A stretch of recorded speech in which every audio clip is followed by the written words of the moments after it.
PKP ini mempersembahkan pelbagai cabaran unik kepada kita semua.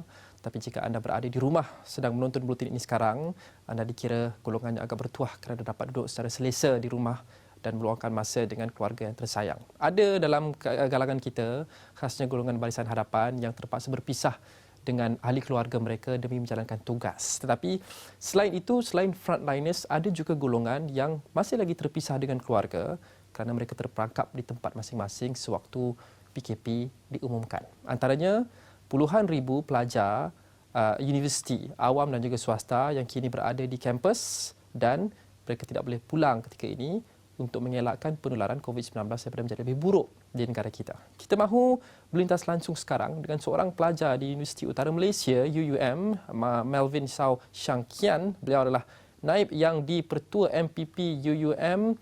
Melvin, terima kasih kerana menyertai kita sekarang ni. Bagaimana perkembangan dan keadaan pelajar tempatan dan juga antarabangsa di UUM sekarang? Salam sejahtera. Setakat ni pelajar universiti semua bersyukur dan berterima kasih terutamanya kepada Yang Berhormat Menteri Kementerian Pengajian Tinggi KPT dan pihak pengurusan universiti kerana mereka telah membuat sehabis baiklah untuk menjaga keselamatan kami dan kebajikan kami sepanjang PKP ini. So, sebagai contohnya, memastikan makan minum kami sentiasa dijaga, keselamatan kami dan kebajikan kami semua. Lepas tu, keadaan mental kami pun mereka menjaga kita dalam keadaan baik sebab mereka sentiasa menyediakan macam khidmat nasihat e-counselling kepada kami jika perlu. Lepas tu, kita juga ada pegawai keselamatan untuk sentiasa ronda untuk menjaga keselamatan kami.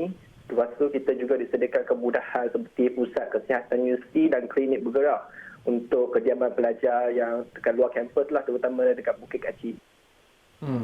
Okey, Melvin, antara cabaran yang dihadapi oleh pihak universiti adalah kerana begitu ramai pelajar yang ada dan mereka mungkin duduk dalam bilik yang sama, dalam dom yang sama dan sewaktu sebagai contoh pengagihan makanan dilakukan, mungkin ramai orang yang akan datang pada satu-satu masa. Bagaimana pihak universiti memastikan konsep-konsep yang asas dan penting seperti penjarakan sosial terus dipatuhi oleh semua pelajar dalam bilik, dalam dom maupun ketika mereka mahu mengambil agihan makanan?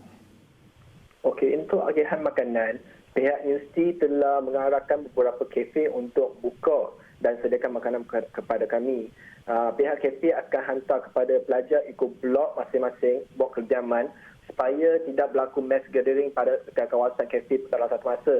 Lepas tu, lepas penghantaran di kediaman kami ada komiti kediaman iaitu kita panggil Jawatan Kuasa Pembangunan Siswa ataupun JKPS untuk mengagihkan makanan kepada pelajar di blok masing-masing supaya dia dapat memudahkan urusan pelajar daripada turun ke kafe untuk ambil makanan.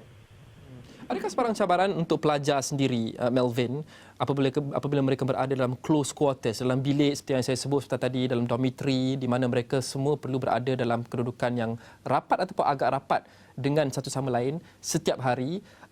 Ada sebarang cabaran yang dihadapi untuk mengekalkan penjarakan sosial?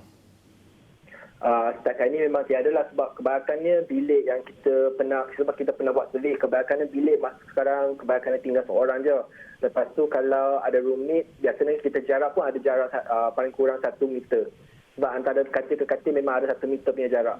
Lepas tu kalau biasanya setakat ini memang tidak berlaku isu seperti pelajar overstress atau semua sebab kita pada masa sama kita ada melakukan pihak universiti ada menganjurkan aktiviti seperti live sharing dekat FB dan Instagram. Lepas tu kita ada minta pelajar buat design poster, buat lagu, kita ada pertandingan e-sport.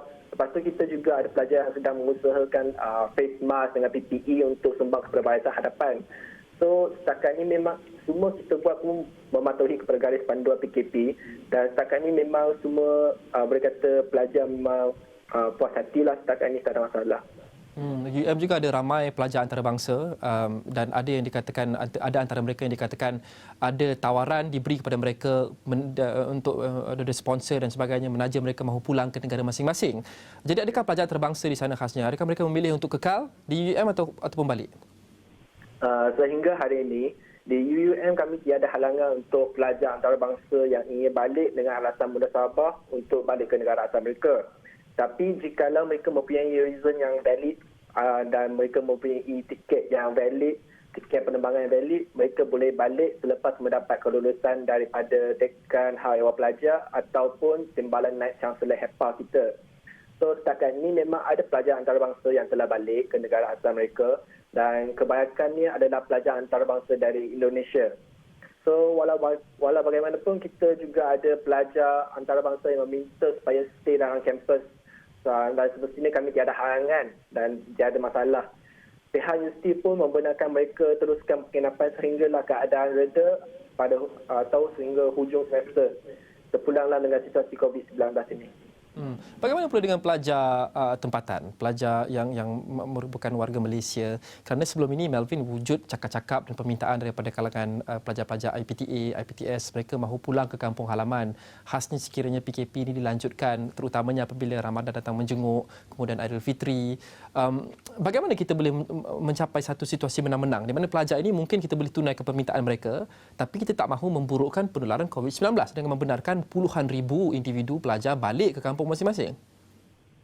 Okey, pada pandangan saya sendiri, mungkin pihak kerajaan boleh melakukan secara berperingkat.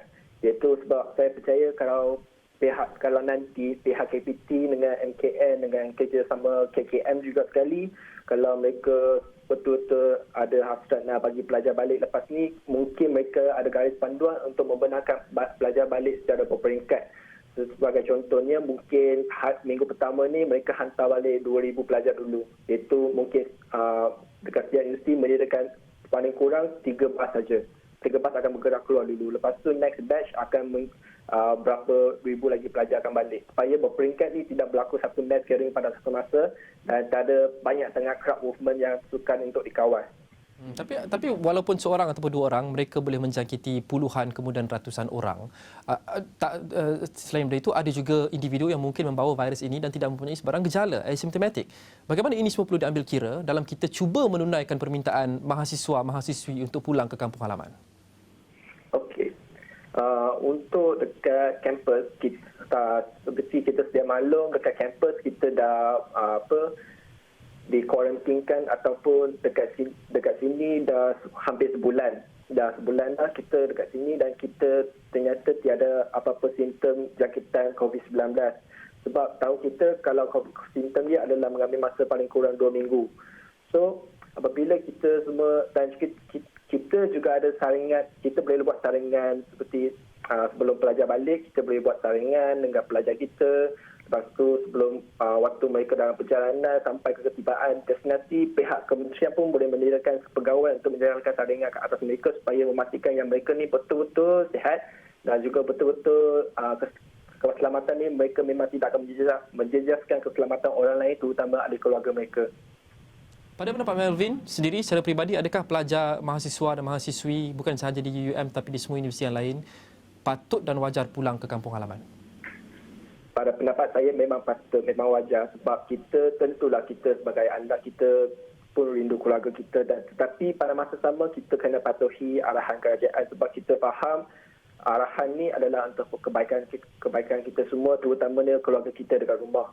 Sebab kalau kita pun tak nak ambil risiko meningkatkan COVID-19 ni berpanjangan, so adalah lebih baik kita patuhi sementara menunggu. So kita tak salah kalau kita menunggu sementara untuk benda ni reda.